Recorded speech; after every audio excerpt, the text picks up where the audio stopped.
Hello, I'm Rebecca of the Garden Gate Flower Company. And I'm Grace of Grace Alexander Flowers.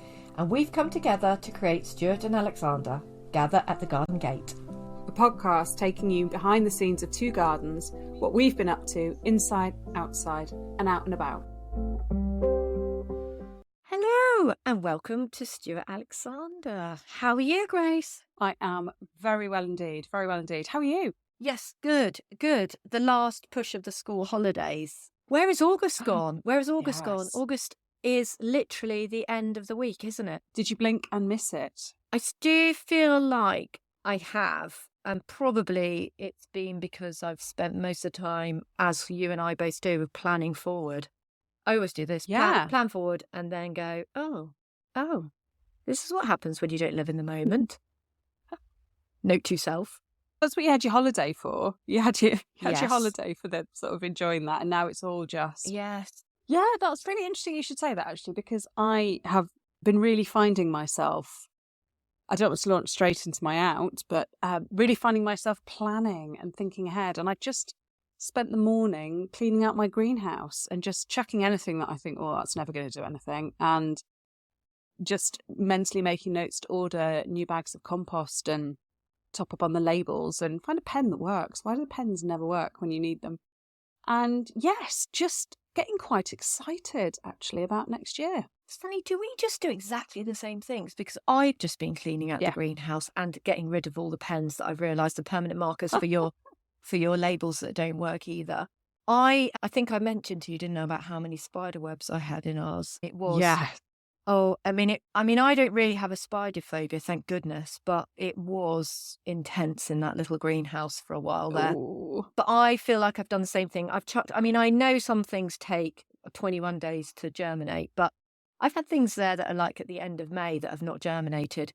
Mine being my failure at the moment being White Sweet William. Couldn't get it to germinate. Really? Mm-hmm. So that's a bit disappointing. I thought about having another go, but it's quite late now, really, for your biennial. Yeah. Although, having said that, everything I have started. I feel like we're going to be going. Yeah. Shall I go into my out? Because otherwise, if I don't introduce my out, I'm just going to rabbit on, and then you're going to go. That was my out. Go for it. So my out is that I have been doing like you've been doing. I've been cleaning, but also I have actually started my hardy annual sowing. Oh, exciting times. Which I would say is a good 2 weeks before I normally started. But I would say I really trusted my instinct as to what we're experiencing now in terms of the climate. And I just don't feel like this feels like the normal August. I feel like this is... I feel like if you did tell me this was the week commencing, I don't know, 10th of September, I'd agree with you. I have completely golden trees now. It's really cold in the morning and it drops off quite quickly in the evening when the sun goes down. And so that fluctuating temperature of being really warm and again, I'm really hot during the day. You almost start off in winter clothes and then go into summer and then back into winter. So I'm really trusting my instinct that actually I don't think it's too early. That's my feeling. And I've sown things like Ami, I've sown some scabious, I've done some more Icelandic poppies. What else did I do? I did some cornflowers. Obviously, always do too many. Hey-ho. Only need one plant, don't you? Any top tips for getting Icelandic poppies to germinate? Because I saved some seed from some lovely green and gorgeous ones. Yeah. And I thought, fresh seed. I literally took it off the plant, scattered it onto a little seed tray and then put it in the greenhouse. Yep. This was weeks and weeks and weeks and weeks ago. I think probably they just got too hot. Everything got too hot. Right. I think it's that. What did I do wrong? Yeah, do you know what's really interesting? Mine germinated in less than 10 days. Oh. Yeah, and I was amazed because I've been told by everybody it can take quite a long germination. Mine germinated all very quickly, really well. I did them in a small, like almost broadcast them into a dish, like a seed tray dish. Like those like little mini propagator ones where they almost go on the windowsill. I know exactly what you mean. I absolutely love those. You'd never think that I was a large-scale flower farmer. I don't think I am a large-scale flower farmer. We have not consulted on this, but as I was tidying up my greenhouse and I was digging out and just emptying all the seed trays, and I was looking at them and I was thinking, I know exactly the ones you mean, because I was also thinking, these are the best thing. And I tell you why I like them is because they come with a lid. Yeah, yeah. And they have that clear plastic lid. One of the things that I know is already going to break my heart is I'm going to do some hardy annuals and I'm going to put them in the greenhouse. Even though I've tidied it and cleaned it, I know there are slugs and snails in it. Yep. And actually the lid is the only thing that will ever keep a slug and a snail off. Yeah, no, 100%. You have to be a bit careful with moisture. So yes, yeah, so they totally dig them. We'll post a photo. Yeah, I bought them last year, and I think I'm going to buy another one because I've always had the propagating mats.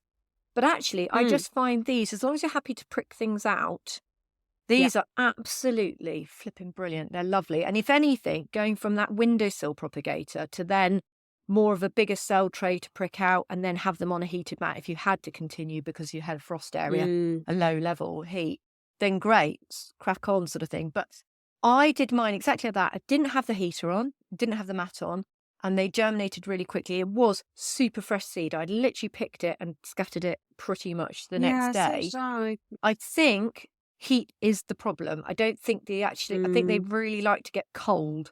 So I would say try them again and don't let them get too hot in the day. I think they're a low level. I was really struggling as well with my compost. I'm going to just say it. Yeah, okay. Who isn't? Because I'm having to find, quite obviously peat-free, obviously for moral reasons, but also having to be organic. Yeah. And I've tried so many Soil Association approved composts for seed sowing. And this particular one I tried a couple of years ago and I hated it. And I thought I'll give it one more go because it's really easy to get hold of, local to me, and it's certified, etc. And it just bakes hard. Awful stuff. I won't name it, but yeah. So I think that probably didn't help that I put them in the greenhouse and they just overheated and they just baked. I do think, do you make sure you really water that seed tray before you put the lid on? Because it then creates a little moisture. Oh, God, yeah. Okay. Because I was going to say that really helps with the moisture content, I think, and keeping it going. Yeah. So, well, I'll let you know because that first one germinated, like I said, I think it was something like 8 to 10 days. That's what I like. I've just bit of instant gratification. Do you know, I couldn't believe it. I was shocked because I was expecting like a long, like literally leave it there until it goes green. And then I've just sown the other ones, so it'll be interesting to see whether the difference. I mean, in some respects, they should still germinate just as well because if anything, it's getting colder.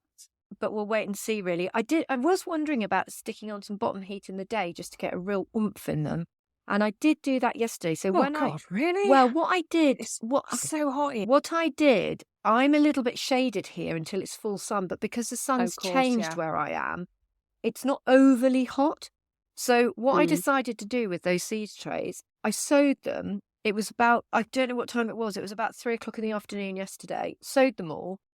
I stuck on the bottom heat and I left the bottom heater on till about 7:30 in the evening, and then I turned it off and I haven't turned it on again.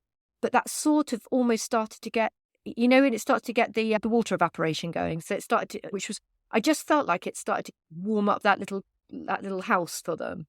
And then I thought, that's nice. They're going to get really cold and then they're going to go fluctuating again. I don't know. It's a weird. As I was doing it, Grace, all I kept thinking is, how do I still not do things? How have I still not worked out a system that is foolproof 14 years on? So we're 15 years now.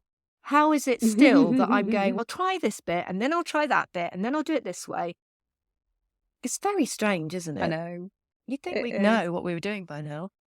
I know. I think one day I'm going to do an A2, maybe like a wall chart, which has got all of the seeds down the side, and then it has things like light or no light, heat or no heat, cold nights, warm days, just something like this wild carrot. Seed doesn't last more than 2 years. All the stuff in one place that you could just stick to the wall. Yeah, as a reminder. And you just know instantly what you were doing. Yeah, I think it is. I think I still have to remind myself looking at the seed packets. And you'd think you'd know. There's some things I do know, but then still sometimes there's a gentle reminder. Am I doing this right?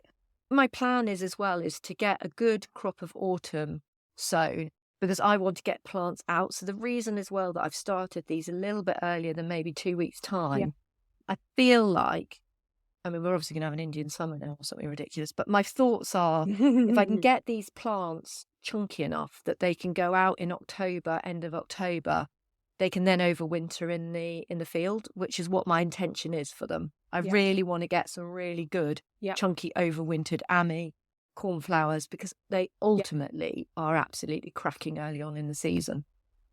That's my aim. So if anyone's listening, now is the time to go and buy your seed and just do a little bit now. Dip your toe in the water with it. Quick plug for the Gather Seed Shop. Oh, We're having a yes. massive Gather Seed sale at the moment. I've had to pause it because I had over 300 orders in 12 hours. Oh, my goodness. I couldn't keep up. I could not keep up. But I've ordered more envelopes. I've still got more seed. So when I have finished packing all of the orders, so it was £1 a packet. Oh, wow.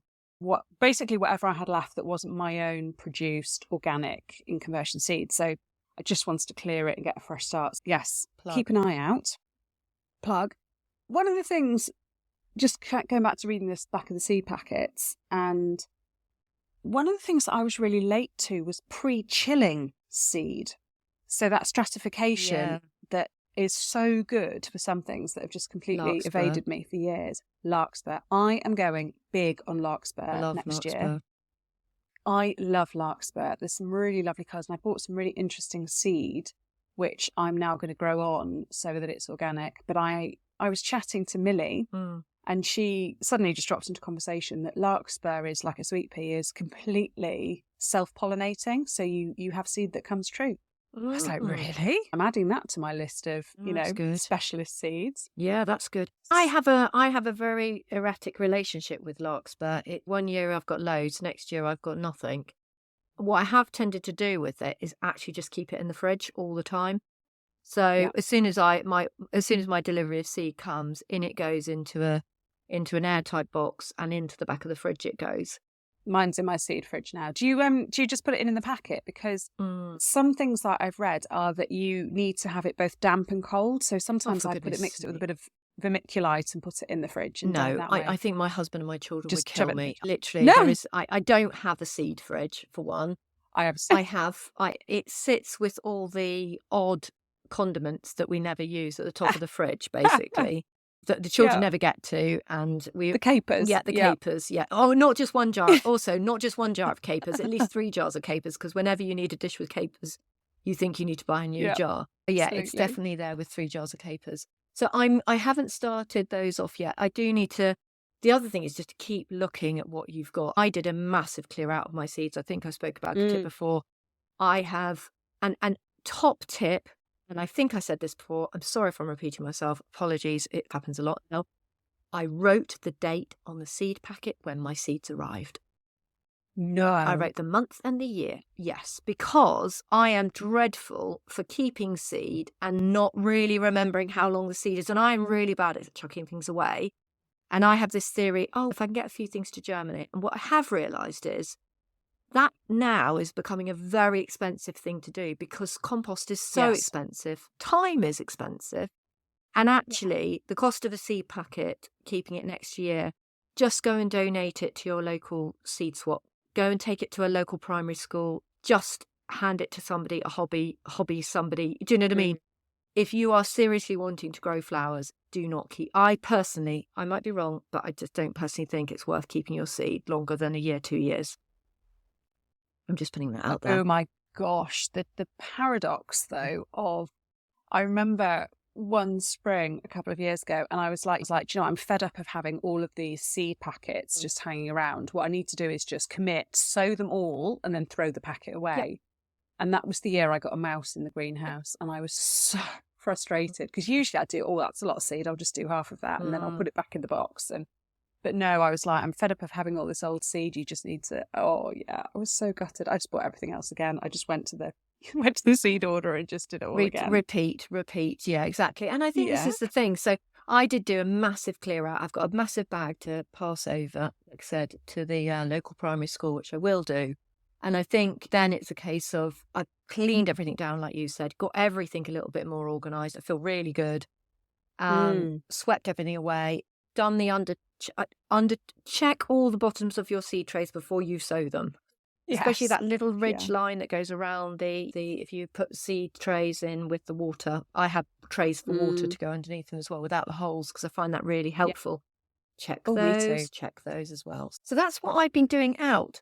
What have you? I mean, we've both been doing the same out, unless you have a different out. But it sounds like we've been doing similar. No, that was my out. What have you been doing out?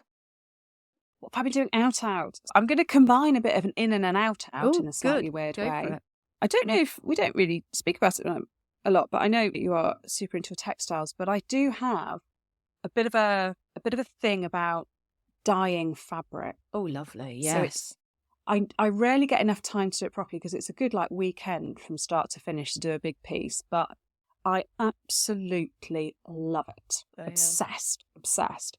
And so I have massive sheets of hemp and linen and all sorts of really lovely things. And when I went down to Beltane in, oh my God, was it April? Yeah. Was it May? May? A long April, time May? ago. It feels like forever, doesn't it? So I took a big basket of all the fabrics down with me, and they were part of the photography installations, and they were used on the tables for the final ending supper and all of that sort of stuff. Because I came home early because I went to something on the Sunday. I went to a writing workshop with Alice Fowler, which was very exciting on the Sunday. So I left a bit early. So Joe kept all my fabrics. So as we've been painting the studio and just trying to zhuzh it up a bit before I move all the stuff back in post seed sale. But I needed some curtains to go across the bottom of the workbench to cover up all the jiffy bags and the boring bits of running a product business, cardboard boxes, that sort of thing.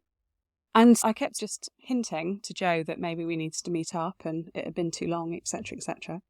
And I finally managed it yesterday. Oh. So the biggest difference, I think, between when I worked 3 days a week at work and I had my business 2 days a week, and I did for a very short period of time actually go to 2 days a week as a psychologist, which was, I look back now and I think, what did I do with my time? But anyway, is probably not how much stuff I get done in the garden or how much writing or photography I get done. It's the difference that I notice the most now is I can't get out to brunch with people. No, seeing like people. trying to book seeing anyone. Yeah. It's a nightmare because if people are self-employed or creative, they want to do things Monday to Friday, and I'm like, oh, I'm at work. Yeah. It's quite isolating, isn't it? It's funny, really, because actually, I can imagine that. Well, I felt really out of the loops. But Joe was delightful and kind enough to drive to me, and I nipped out of work for an hour and a half, took an extended lunch break, and we had a lovely lunch. I just, when you just catch up, you just very much just hearing what everyone else has been up to and catching up on. So nice. A bit of gossip from the tribe and just getting excited about things. Yeah, it was just so nice. So you got your, and you managed to get your fabrics. And I got my fabrics. Oh, how lovely to see her as well. It's so nice. I know. It's a sort of the community thing that actually I do think us creatives, it is quite isolating, and it is nice when we can meet up. My out, funny enough, we have very similar outs. My out was going and seeing Emily from 3 Acre. And I saw a photo. Yeah, your out. Exactly. You mean, no, my out. Yeah, sorry, my out. Yeah. Yeah. My out was going and seeing Emily. I did some freelancing for Emily and went down with some buckets of my flowers. But it was really lovely, actually. It's really nice to. It's lovely. She's brilliant. She's had a really, really busy season this season, and it was just nice to go down and see her and go and work alongside her and just go and see somebody else's garden, the way that what they're doing. All the things that. I don't know. There are times when you think, how have I not got this working properly? And then you sit down and you chat with other growers, and they have their own woes as well. And you think, oh, okay. It's just quite refreshing because I think self-employment can be quite, it can be quite lonely. Yeah. We don't work in a team. There's no standing at the water cooler or making yourself a cup of tea and chatting to somebody else. So in that sense, I really enjoy it. And doing a bit of freelancing, it is almost like being part of a team again, which is really rather lovely. So yeah, I really enjoyed that. How does and your in was obviously being able to do the dyeing then? That was what you were saying. So well, it was being able to put the curtains up in my studio. So I still don't have curtains in my cabin. I need to do this. So maybe I should look at some. I've got loads of calico and stuff. Maybe I should get organised this winter, really. Maybe that should be my job to do. I have decided not to put curtains over the windows, I have to confess, because my studio has lots of quite little windows and it's not a huge space, bless it. Yeah. And I think if I put curtains over every window, it would just look a bit... Yeah, a little bit wrong. Maybe I should send you a picture and see what you think. But yes. Ours is patio doors. Ours is actually patio doors, which sometimes it's just quite nice from a privacy point of view, because we do have, obviously, the neighbour that can look down into the garden. I'm sure she isn't looking down into our cabin, but do you know what I mean? Sometimes it's quite nice to be able to draw a curtain across it. But again, I Yeah, wouldn't want anything too heavy. I'd want something quite light and sort of privacy rather than anything too full on. I don't know how much to say, Rich. I feel like I might be asking for trouble here, but for me, it's not privacy because although we do have one neighbour, but they're perfectly lovely and I'm not going to be doing anything weird in there. But it is more, we have once or twice had things stolen. Oh, gosh. Oh, yeah. And some people occasionally, it doesn't happen very often, people occasionally walk down the track around the back and we have had trailers stolen. Oh, God. Luckily, none of them were ours. We don't have a trailer. But every time anyone's ever left a trailer there, it's been stolen.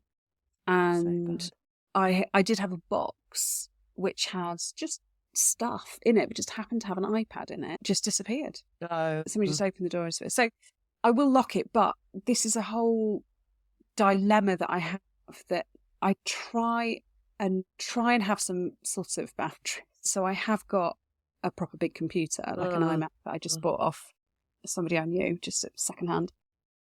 But I just don't know whether to risk putting it in the studio. Yeah. And obviously, if I had curtains and blinds to put down, it would increase its security a little bit. So it's just a bit of, do I risk it for the sake of... It's funny, really, because obviously I grew up on a farm and agricultural equipment being stolen was massive. Yeah, we used to have to drive through our yard to get to our house, and actually the yard wasn't very far from the first set of cottages. My stepdad, from when I was very young, would never keep a lot of equipment that wasn't nailed down up there, because farm theft has been and still continues to be absolutely huge. It's just such a shame. It's such a shame. It really is. And there does seem to be some really mean people out there. It's just a real shame. It's just a bit of a dilemma, really. It's just about, this is not an expensive computer. I'm talking to you on it now, but it is not an expensive computer at all. I just know what the emotional effect would be if I got up one day and came downstairs and found that somebody had taken it. Oh, I can't bear it. Whereas I think if they opened the door, I mean, it is locked, obviously, but if they broke in and found my seed collection, they're going to take some Milwaukee snips? Probably not. Yeah. It's hilarious if they ended up taking your seed collection. You'd have to really wonder who that was breaking in at that happened. Oh, seed. Well, in 18 months' time, I'm going to be the only organic cut flower seeds in the UK. So it is going to be like gold dust. It's going to be prime, isn't it? Totally. I know, that's hilarious. I haven't really been doing very much. I was thinking this before we got on the podcast. I was thinking, what have I been doing inside? The only comical thing I will say to you that and I think this comes back to what I thought I wanted to do when I was growing up, conversation.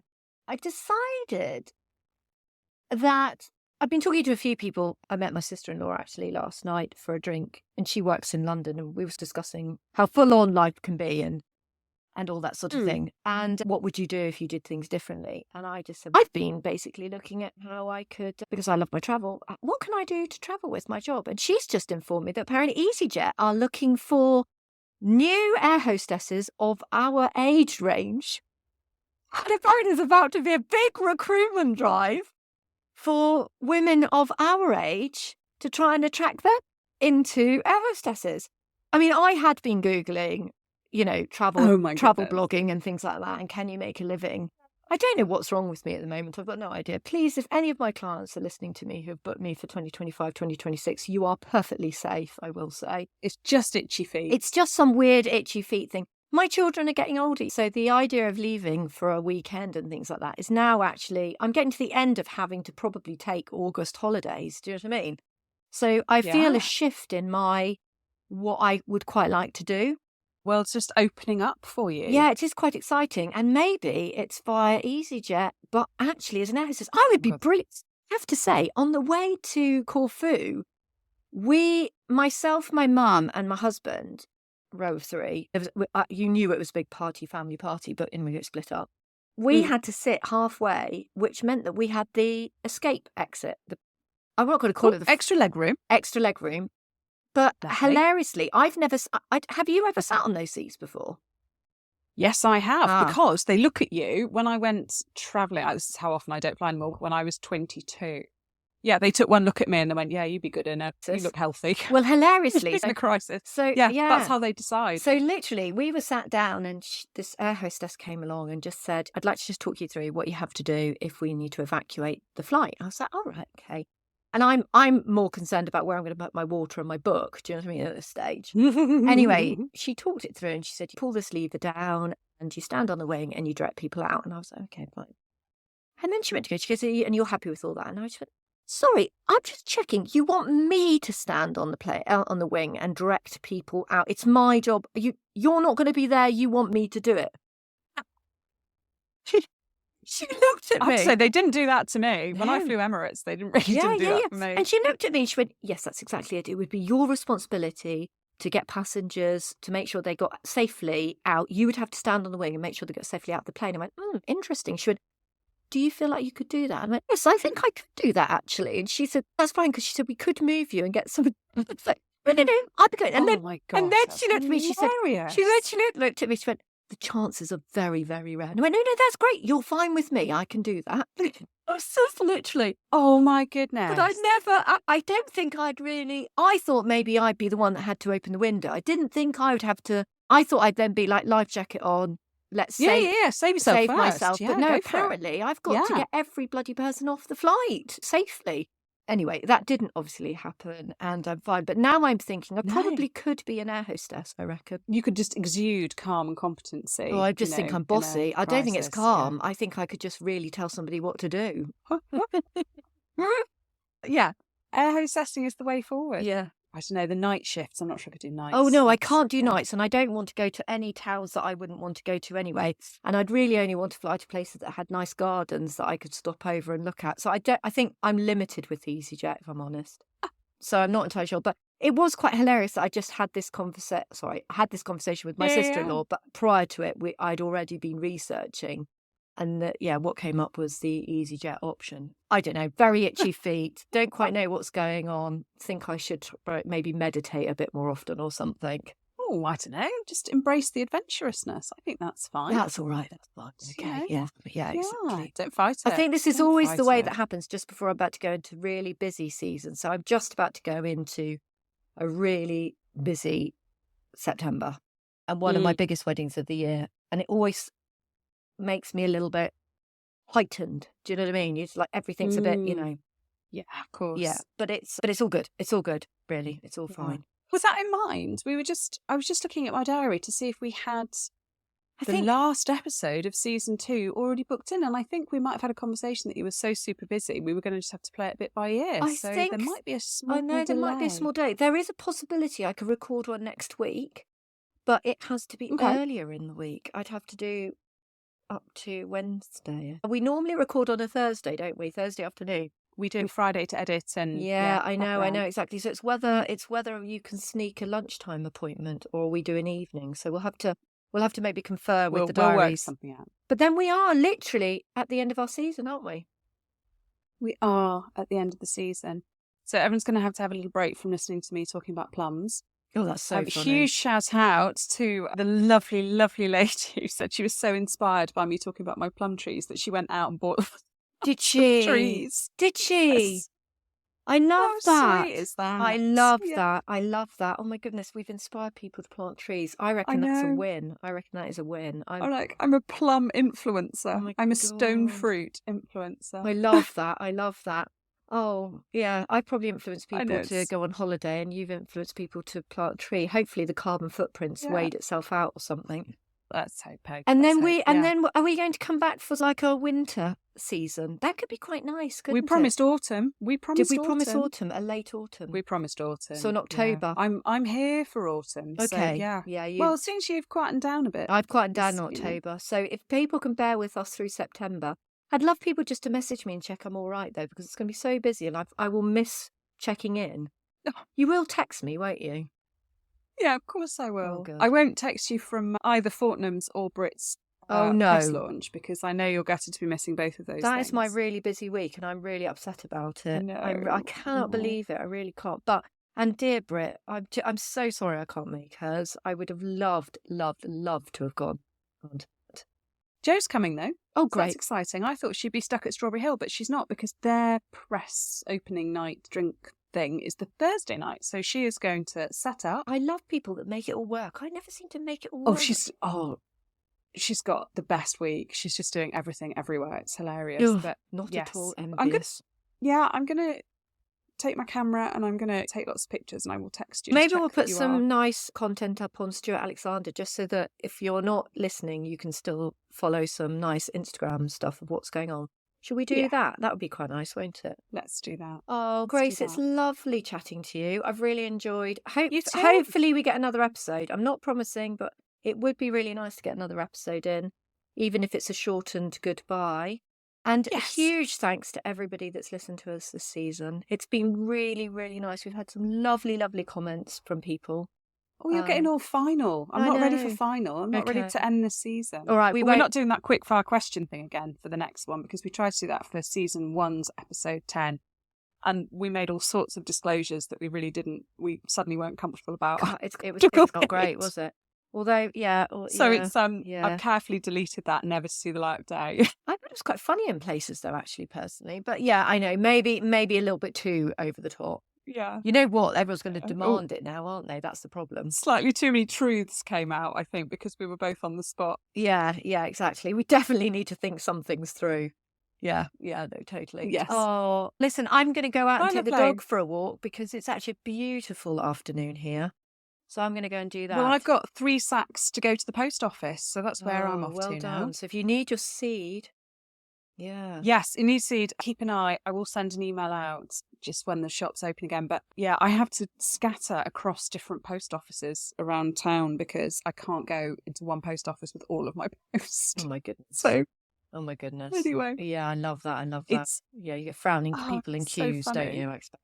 Oh gosh, it's awful. It's so painful. But anyway, yes, the more seeds will be in the shop in the next. Well, the envelopes are on their way, so hopefully, maybe by Saturday morning. But I'll let you know. Oh, thanks. All right, my Grace. love. Yeah. Enjoy your dog walk. Thank you. Lovely to speak to you. Bye, darling. Bye. Bye. Bye.